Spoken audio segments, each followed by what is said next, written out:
Hello friends, civil engineering के field ज्ञान में आज आपका स्वागत है।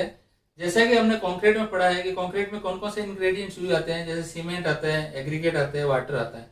इसके साथ साथ एक और इंग्रेडिएंट्स यूज आता है, वो आता है एडमिक्सर। तो आज हम एडमिक्सर के बारे में पढ़ेंगे और एडमिक्सर कितने टाइप्स के होते हैं और कहाँ कहाँ यूज आते हैं। अगर अभी तक आपने ये चैनल सब्सक्राइब नहीं किया तो सब्सक्राइब कीजिए, पास में बेल आइकॉन है उसको प्रेस कीजिए, लाइक कीजिए, शेयर कीजिए और अगर आपको कोई डाउट हो तो कमेंट बॉक्स में जाके कमेंट कीजिए। चलिए शुरू करते हैं।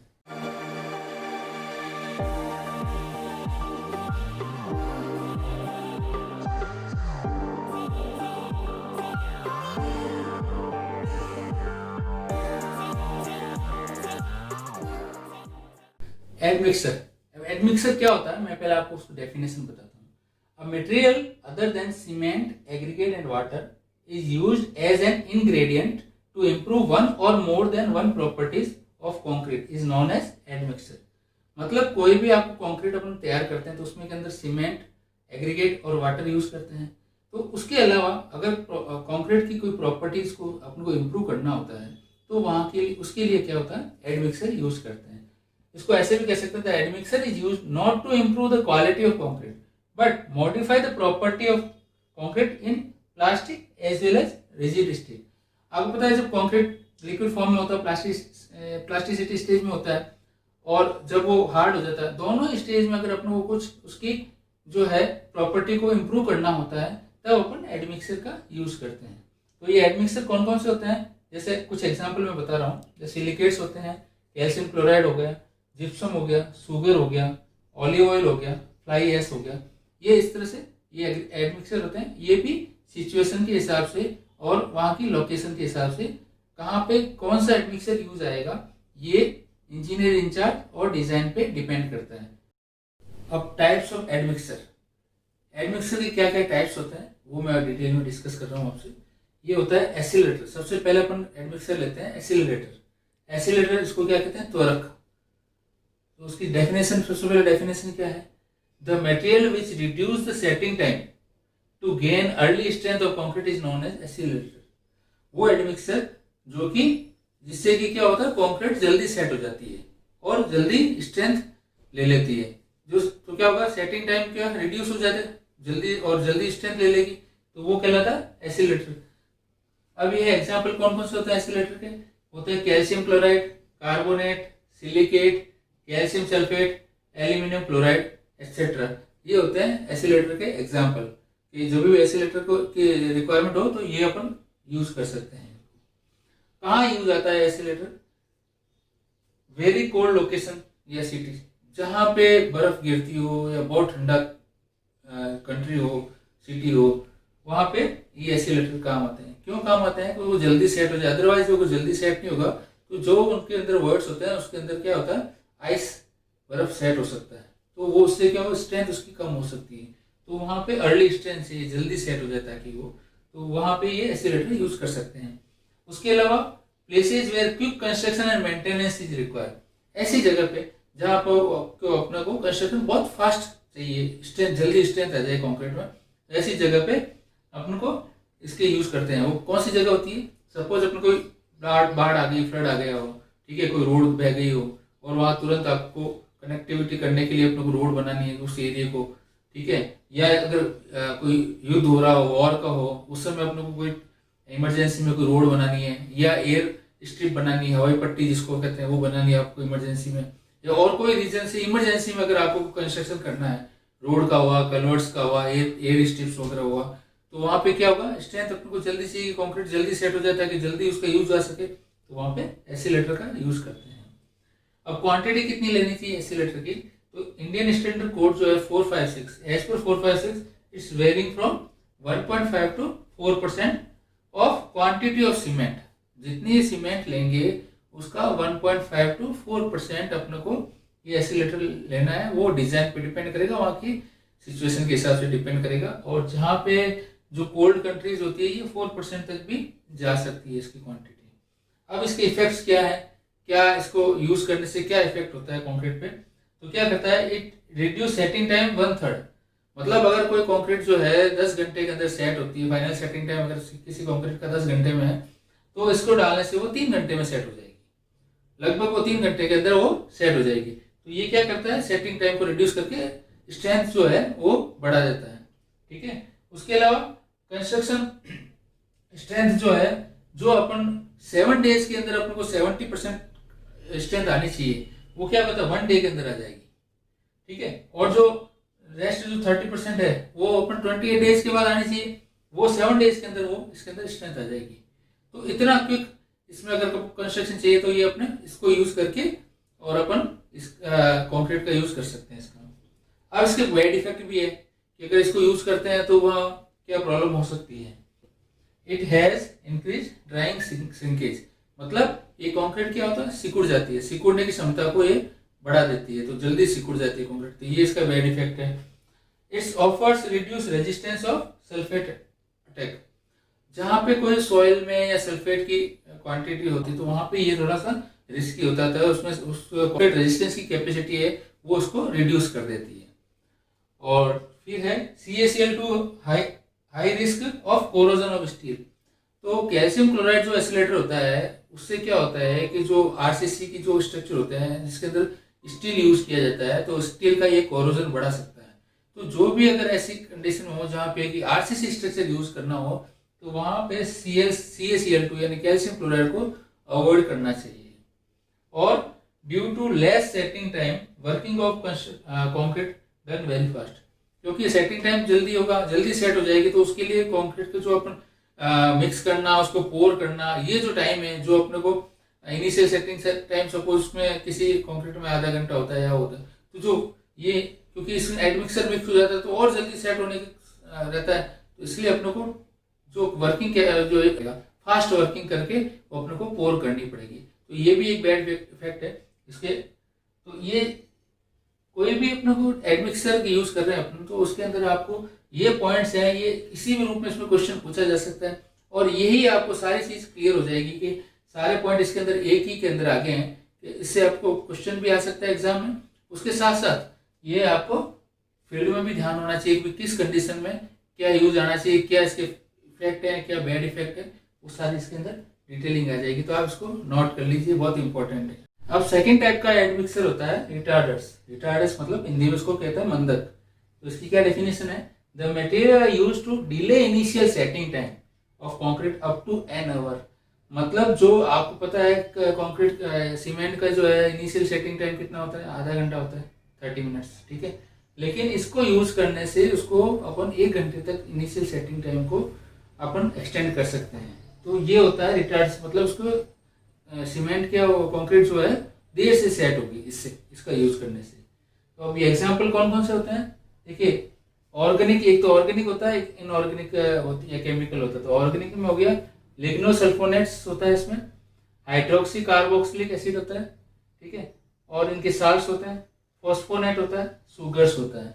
ये तो आ जाएंगे इसके ऑर्गेनिक के एग्जांपल्स हो गए। इनऑर्गेनिक और केमिकल में क्या हो गया, बोरेट्स हो गया, salt of PB, zinc, cobalt, arsenic, SB, ठीक है, और ये फॉस्फोनेट भी इनऑर्गेनिक और ऑर्गेनिक दोनों के अंदर ये आता है। ये एग्जांपल्स है, इनको अपन यूज कर सकते हैं। और इनकी कहाँ यूज आता है, ये पे एक तो टनल्स है, जहाँ कहीं भी अपन टनल्स बनती है तो वहां पे इसका यूज, क्योंकि वहाँ डिस्टेंस काफी होती है और उसके अंदर तो वहां पे टनल्स होता है। ऑयल वेल्स जो होते हैं, तेल के कुएं होते हैं, वो काफी गहराई में होते हैं, तो वहां पे इसका यूज किया जाता है ताकि कंक्रीट जल्दी सेट ना हो।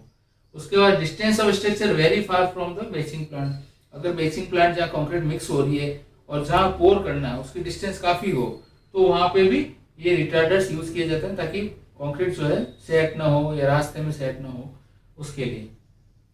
कंक्रीटिंग इन हाई टेम्परेचर, अगर कहीं टेम्परेचर बहुत ज्यादा हो, ऐसी जगह कंक्रीटिंग करनी हो, ठीक है, या हॉट वाटर सोर्स एरिया हो जहाँ पे पानी, गर्म पानी का एरिया हो, वहां पे कंक्रीटिंग करनी हो, तब ये रिटार्डर्स यूज आते हैं। और इसको अगर ऐसी जगह भी हो जाए, कैसा कहीं हो अपने को जो कंक्रीट जो होती है वो एम्बोज मतलब उभरी भी नजर आए, ऐसी अपने को डिजाइन के लिए या कहीं यूज करनी हो, तो वहां पे भी ये रिटार्डर्स यूज कर सकते हैं। और अब थर्ड जो एडमिक्सर होता है वो पोजोलेनिक एजेंट होता है। पोजोलेनिक एजेंट का कौन कौन से एग्जांपल होता है, डायटोमोसिस अर्थ होती है एक तो, ठीक है, फ्लाई एश होती है, सुर्खी जो होती है, पोजोलेनिक जो ज्वालामुखी की राख होती है वो होती है। तो ये इसके पोज़ोलानिक के एग्जांपल्स हो गए। और ये कहाँ यूज आता है? For reducing the cost of concrete, concrete की कॉस्ट कम करना हो तब ये यूज आ सकता है। Reduce heat of hydration, heat of hydration को मतलब जो पानी और जब सीमेंट रिएक्शन करते हैं, जो हीट जनरेट होती है उसकी रेट उसको कम करती है, ठीक है। और वाटर प्रूफ कॉन्क्रीट करनी हो, इम्परमेबल वाटर प्रूफिंग कॉन्क्रीट करनी हो तो भी आगे। Reducing bleeding and increase workability, bleeding को रोक के वर्केबिलिटी बढ़ाती है। और फिर है increase salt and sulphate attack capacity, cement की जो है साल्ट और सल्फेट, जहाँ पे ऐसी जगह जहाँ पे सॉइल के अंदर सल्फेट की मात्रा हो या अंडरग्राउंड वाटर टेबल में वाटर में जो है सल्फेट की मात्रा हो, तो वहाँ पे क्या होगा, ये यूज करने से वो ये सल्फेट अटैक की जो है कैपेसिटी को बढ़ाती है। इसीलिए अपन ऐसी जगह पे अपन पीपीसी सीमेंट यूज करते हैं, क्योंकि उसमें क्या होता है, पोर्टलैंड पोज़ोलाना सीमेंट, उसमें पोज़ोलाना ये पोज़ोलानिक एजेंट मिला हुआ होता है। तो इसलिए पीपीसी सीमेंट में आपने देखा होगा, पीपीसी सीमेंट में भी ये चीजें यूज आती है। जो मतलब अगर उसकी जगह बेनिफिट्स देखा जाए तो कैरेक्टरिस्टिक देखा जाए तो पीपीसी सीमेंट के ये कैरेक्टरिस्टिक होता है। तो इसलिए ये पोज़ोलानिक एजेंट जो है ये सारे उसके अंदर गुण होते हैं, इसलिए वहां पे यूज किया जाता है। और एक कितनी क्वांटिटी ली जाती है, 10 to 25% ऑफ सीमेंट में ये अपन पोज़ोलानिक मटेरियल यूज कर सकते हैं। जैसे फ्लाई एश अपन यूज कर रहे हैं पीपीसी सीमेंट में, तो ये पोज़ोलानिक मटेरियल हो गया फ्लाई एश।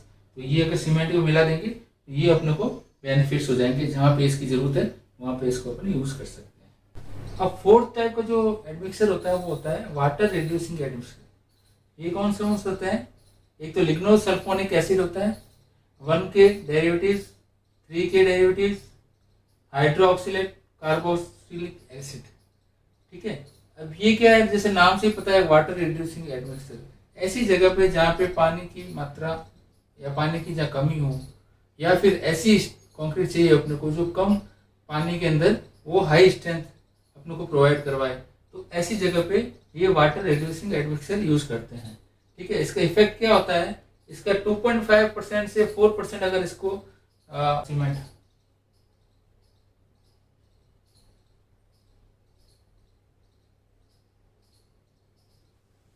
मतलब 2.5 से 4% तक अगर सीमेंट की क्वांटिटी का 2.5 से 4% तक अगर इसको यूज करते हैं तो 25 से 35% तक अपने को लेस क्वांटिटी वाटर चाहिए, मतलब इतना डिफरेंस आ सकता है। इसको यूज करने से इतना 25 से 35% तक अपन पानी की मात्रा को कम यूज कर सकते हैं इसमें, ठीक है। इसके यूजेस क्या है, high strength with less water, इसमें स्ट्रेंथ अधिक मिलती है और कम पानी की जरूरत पड़ती है।